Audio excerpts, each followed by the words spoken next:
कहीं ना कहीं वो रौनक से बदला लेना चाहता था। ये सुनते ही रौनक मासूम सी शक्ल बनाकर बोली, अच्छा, अगर तुम्हें अकेले ही शॉपिंग करनी थी तो तुम मुझे अपने साथ क्यों लाए? अहान, प्लीज क्या तुम मुझे अपने पसंद के कपड़े नहीं दिला सकते?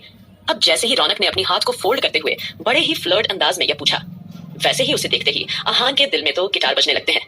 वह तुरंत ही रौनक के पीछे पीछे चला गया और उसके कंधे पर हाथ रखकर बोला, अच्छा चलो मेरी जान, मैं तुम्हें खुद अपनी पसंद की ड्रेस उठाकर देता हूँ, फिर तुम ट्राई कर लेना। यह बोलकर देर न करते हुए अब आहान ने भी रौनक के लिए कुछ साड़ियां, ड्रेस वगैरह जो भी उसे पसंद आ रहा था उसे फटाफट से उठाया और रौनक के हाथों में थमा दिया। फिर वो हल्की मुस्कुराहट के साथ ध्रुव के पास आकर खड़ा हो गया। वही ध्रुव भी आहान को हैरानी से देखने लगता है। ध्रुव एकदम से उसे छेड़ते हुए, मानना पड़ेगा तुझे, इतनी आसानी से अपना गुस्सा भुलाकर जल्दी अपनी बीवी के पीछे पीछे चला गया। ध्रुव की बात सुनकर आहान एक पल के लिए झेप गया और अगले ही पल वो हल्की स्माइल करते हुए बोला, क्या करूं यार, उसमें तो मेरी जान बसती है। फिलहाल अब तू यहाँ खड़ा खड़ा क्या कर रहा है? शायद तू भूल रहा है, आस्था भाभी ने स्पेशली बोला है कि हम सबको कुर्ता पजामा पहनना है, हमें पूरा भजन वाले लुक में आना है, बड़ी सी भागवत हमारे माथे पर भी लगेगी, पूरी रात हम लोग जागरण करने वाले हैं, तो चलो फटाफट से हम लोग अपने लिए कुर्ता पजामा देख लेते हैं। वहां देखो, आकाश और सुमित भैया मुझे दूर से ही नजर आ रहे थे, देखो वो अपने लिए कुर्ता पजामा ही पसंद कर रहे थे। ध्रुव और आहान भी वहां पहुंच गए और कुर्ता पजामा देखने लगे। अब ध्रुव और आहान ने जैसे ही आकाश और सुमित को कुर्ता पजामा खरीदते हुए देखा तो दोनों ही उनके पीछे जाकर खड़े हो गए और आहान तब्बाक से बोले, सुमित भैया, आकाश भैया, हम लोगों को भी कुर्ता पजामा चाहिए। आप लोग तो काफी सीनियर सिटीजन हो हमसे, तो आप लोग हमारे लिए अच्छे अच्छे कुर्ते पजामे पसंद करने में हमारी मदद कर दो। उसकी इस बात पर अगले ही पल सुमित और आकाश दोनों ही भड़क गए। दोनों ही घूर कर आहान को देखने लगे और तमतमाते हुए बोले, सीनियर सिटीजन मतलब हम? तू कहना क्या चाहता है? हम लोग तुझसे सिर्फ 1-2 साल ही बड़े होंगे, हम दोनों तुम दोनों से ज्यादा बड़े नहीं हैं, और तूने तो हमें एकदम से सीनियर सिटीजन का खिताब दे दिया। बेवकूफ।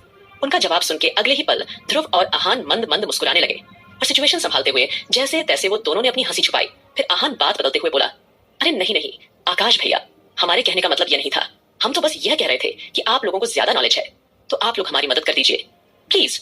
उसकी इस बात पर सुमित उसे घूरते हुए एकदम से कहा, फिलहाल तुम दोनों यहाँ से दफा हो जाओ और अपनी अपनी साइज के कपड़े उधर जाकर देख लो, ठीक है? हम लोगों का मूड मत खराब करो। सुमित की आवाज में गुस्से को भांपते हुए आहान और ध्रुव ने एक दूसरे को कंधे उचकाते हुए देखा, जैसे कहना चाहते हो शायद इनका अपनी अपनी बीवियों से झगड़ा हुआ है और पूरा गुस्सा हम दोनों मासूम बच्चों पर उतार रहे हैं। लेकिन फिलहाल वह दोनों चुप ही रहे। वो सिर्फ बड़ों की बात मान सकते थे, उनके मुंह पर कुछ नहीं बोल सकते थे। वहीं दूसरी ओर अरमान भी सीधा आस्था को लेकर कहीं और नहीं इसी शॉपिंग कॉम्प्लेक्स में आ चुका था जिसमें यह सब कपल्स मौजूद थे। वही आस्था जिसका इरादा आज अरमान को पूरी तरह से इरिटेट और परेशान करने का था, क्योंकि जिस तरह अरमान ने रात को अंश को छुपाकर आस्था को परेशान किया था, उस बात को लेकर आस्था इतनी आसानी से उसे छोड़ने वाली नहीं थी। इसीलिए पहले ही उसके दिमाग में एक खुराफाती आइडिया आ चुका था। अब देर न करते हुए वह फटाफट कपड़ों वाले सेक्शन में चली गई और अरमान को देखते हुए बनावटी मुस्कान के साथ बोली, मिस्टर सिंघानिया, अब आप ही मेरे लिए कुछ कपड़े निकाल दीजिए। आस्था के मुंह से यह शब्द सुनकर अरमान का माथा झंझना उठा। अरमान गुस्से में तमतमाते हुए, तुम इस तरह से मुझे ऑर्डर नहीं दे सकती, और शायद तुम भूल रही हो कि मैं तुम्हारा मालिक हूँ, तो मुझसे थोड़ा अपनी औकात में रहकर बात किया करो।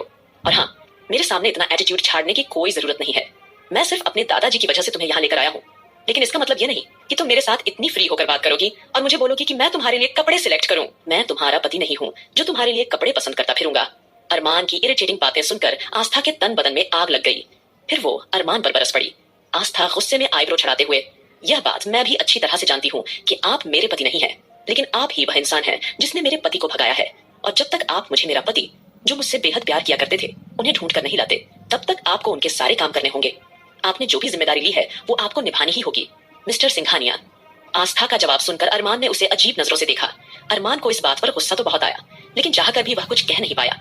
अपना गुस्सा दबाते हुए उसने रैंडमली तरीके से जो भी ड्रेस उसके हाथ लगी फटाफट से उठाकर आस्था के हाथ में थमा दी और बेपरवाही से बोला, लो यह सारी ड्रेस खरीद लो, समझी? और पैसों की चिंता मत करना। वैसे भी मैं जानता हूँ तुम जैसी लड़कियों के लिए इस तरह की छोटी मोटी चीज खरीदना कितना बड़ा एक्सपेंसिव होता है। हकीकत ये है कि इतनी महंगी साड़ियां तुमने अपनी जिंदगी में कभी देखी भी नहीं होंगी, इसलिए आज तुम्हारे पास अच्छा चांस है, तो तुम आराम से दिल खोलकर जितनी चाहे शॉपिंग कर लो।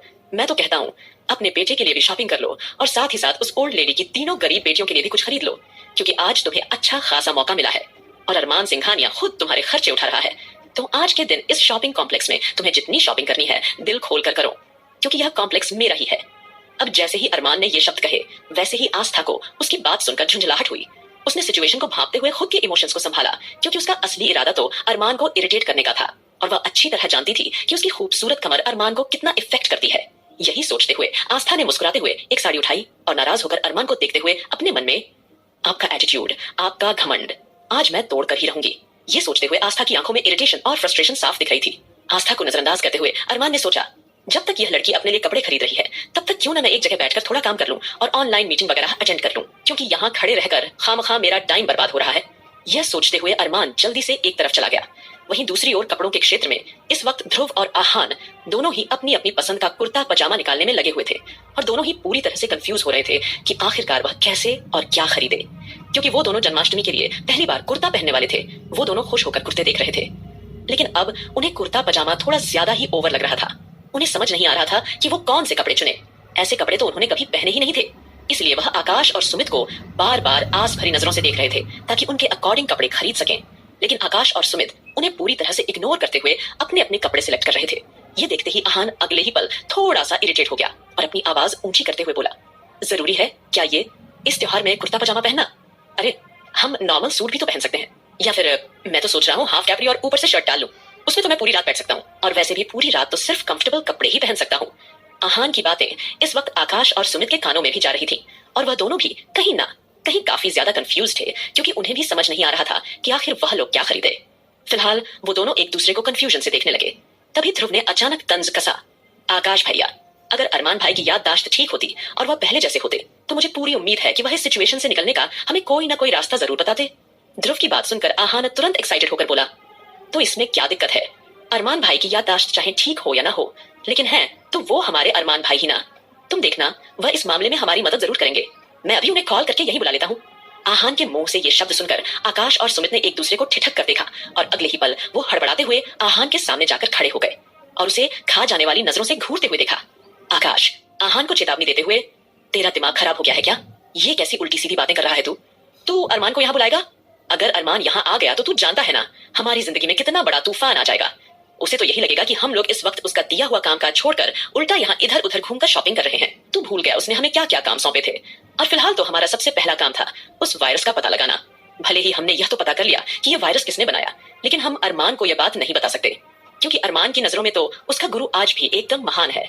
याद नहीं सुमित के होटल में वो इतने सालों बाद जब अपने गुरु से मिला था तो उसने किस तरह का बर्ताव किया था, यहाँ तक कि उसने अपने हाथों से कुछ होटल स्टाफ की जान भी ले ली थी, सिर्फ और सिर्फ अपने गुरु को अच्छा फील कराने के लिए। वह उसके लिए पूरी तरह पागल है। ये सुनते ही वहां के माहौल में अजीब सी चुप्पी छा गई, लेकिन तभी आहान की नजर एकदम से सामने की ओर पड़ी और उसकी आंखें आश्चर्य से फटी की फटी रह गई थी, क्योंकि उसने वहां अरमान को देखा था। अरमान वहां एक बड़ी सी चेयर पर बैठकर लैपटॉप पर नजरें टिकाए हुए आराम से अपना काम कर रहा था। यह देखते ही आहान सिट्टी बिट्टी गुम हो गई। उसके दांत आपस में किटकिटाने लगे। आहान ने घबरा कर सोचा, अरमान भाई ये यहाँ कैसे आ गए? ये क्या हो गया? अरमान भाई यहाँ कैसे आ सकते हैं?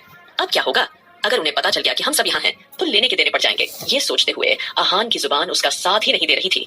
वह बाकी सबको सचेत करना चाहता था कि अरमान ऑलरेडी यही मौजूद है, लेकिन तभी ध्रुव ने उसके चेहरे के एक्सप्रेशंस नोटिस करते हुए उसकी आंखों का पीछा किया तो उसके चेहरे पर हवाइयां उड़ने लगी और उसकी टांगें कंपने लगी। वहीं आकाश और सुमित उनकी हालत देखकर एकदम कंफ्यूज हो गए कि आखिर इन दोनों नमूनों को अचानक क्या हो गया, ये इतना अजीब बर्ताव क्यों कर रहे हैं। लेकिन जैसे ही उनकी नजर अरमान पर पड़ती है तो वो दोनों एकदम से हैरान हो गए और उनके मन में एक अजीब सा डर बैठ गया, क्योंकि अरमान की नजरें भले ही अभी तक अपने लैपटॉप पर थी, लेकिन अगर उसने जरा भी गर्दन उठाकर इधर देखा होता तो वो उन सबको आसानी से देख सकता था। इसीलिए वो सभी बुरी तरह से घबरा गए, क्योंकि वो किसी भी तरह से अरमान की नजरों में नहीं आना चाहते थे। यही सोचकर उन्होंने फटाफट से उल्टे सीधे कपड़े उठाए, जो भी कुर्ता पजामा हाथ लगा ले लिया और अपनी अपनी बीवियों के चेंजिंग रूम में ही घुस गए। अब अरमान ने जैसे ही हल्का शोर शराबा सुना तो वैसे ही उसने अपनी नजर उठाई, लेकिन जब उसे अपने सामने कोई दिखाई नहीं दिया तब वह फिर से अपने काम में मग्न हो गया। वहीं आकाश सीधे रश्मि के चेंजिंग रूम में पहुंच चुका था। रश्मि उस वक्त आकाश की दी हुई साड़ी ट्राई कर रही थी। पेटीकोट और ब्लाउज वह पहले ही पहन चुकी थी, लेकिन वो ठीक से साड़ी बांध नहीं पा रही थी और अचानक आकाश के वहां आने पर वह एकदम से घबरा गई। दूसरी ओर इधर जैसे ही आहान चेंजिंग रूम में आया वैसे ही रौनक भी पूरी तरह से घबरा गई और वो चिल्लाने ही वाली थी, लेकिन जैसे ही उसने आहान का चेहरा देखा तो वो इधर उधर देखते हुए अपनी घबराहट को शांत करने लगी। फिर वो खुद को संभालते हुए एकदम से आहान पर बरस पड़ी। ये लेडीज चेंजिंग रूम है, आहान तुम्हें यहाँ कोई देखेगा तो क्या सोचेगा? वहीं आहान ने रौनक को आधे अधूरे कपड़ों में देखकर एकदम से होश संभाला। उसकी नीयत लड़खड़ा गई। डर और घबराहट में उसने जाकर रौनक को गले से लगा लिया और एकदम से बोला, जान प्लीज मुझे मत रोको, तुम नहीं जानती इस वक्त मेरे दिल की धड़कन कितनी बड़ी हुई है, मुझे बहुत ज्यादा डर लग रहा है। आहान की आवाज में घबराहट महसूस करके रौनक एक पल के लिए दंग रह गई और अगले ही पल वो उसे संभालते हुए पूछने लगी, डर लग रहा है? लेकिन क्यों, क्या हुआ?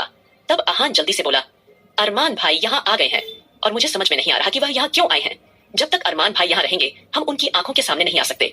तुम जानती हो ना, अगर हम उनकी नजरों में आ गए तो कहीं वह हम सबको अलग न करवा दें। तुम मेरी इस बात को समझ रही हो ना? आहान के मुंह से ये बात सुनकर रौनक भी परेशान हो गई। लेकिन यह सब कहते कहते आहान का हाथ कब रौनक की गर्दन पर चला गया और उसके हाथ उसकी नंगी पीठ पर घूमने लगे। उसे एहसास ही नहीं हुआ। अब यह महसूस करते ही रौनक ने भी शर्मा कर अपनी आंखें बंद कर ली। आगे क्या होगा